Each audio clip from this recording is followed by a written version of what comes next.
Guys, ito po lahat yung naharvest ko sa aking alubating dami. Tapos, tinransfer ko na sila sa bottle. Ayan o.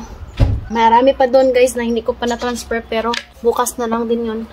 Ito transfer na ko guys para pasok ko to sa loob ng bahay kasi malamig na dito pag gabi at saka umaga. Kailangan na talagang mag-jacket. Ngayon, dahil naka-harvest tayo ng alugbati, ang dami guys oh. Harvestin na rin natin yung ating kangkong. O diba? Tingnan nyo, malaki na yung kangkong natin guys. Tsaka nangalingsing na talaga siya guys. Doon sa lupa, hindi siya nakasalingsing bitaw. Dito sa batol oh, tingnan yun. Ganda yung tubo. Muulan ngayon dito. Taligsik, maambun. O, diba?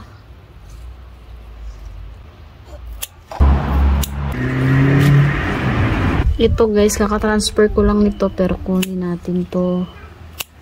Ayan.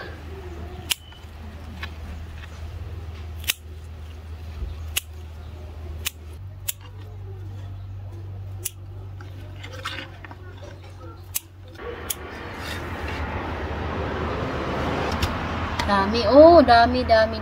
Kahit nasa batol guys, pwede tayong makagulay. Dito naman tayo.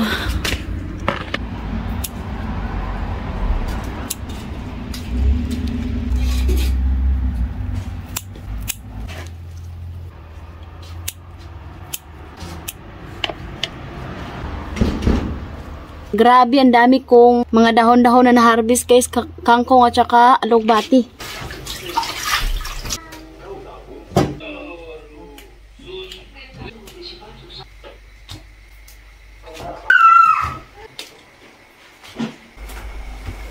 So, ayan, naglata ako ng munggo.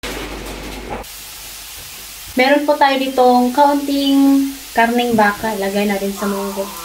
So, ayan yung munggo natin. O, nalata na.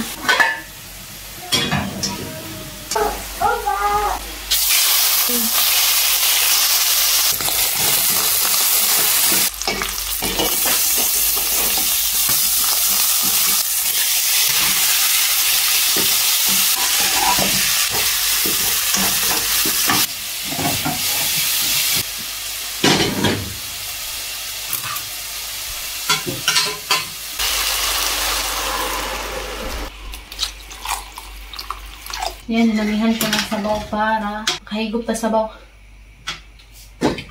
Asin.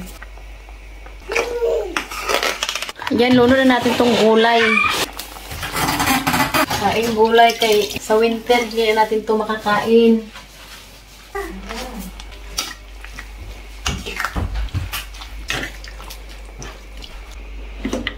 Mommy finished my food. I think it's finished. Daming gulay. Yung nilagay natin sa sabaw.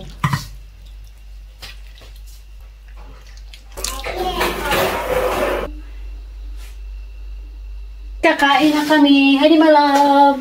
Let's bye-bye na.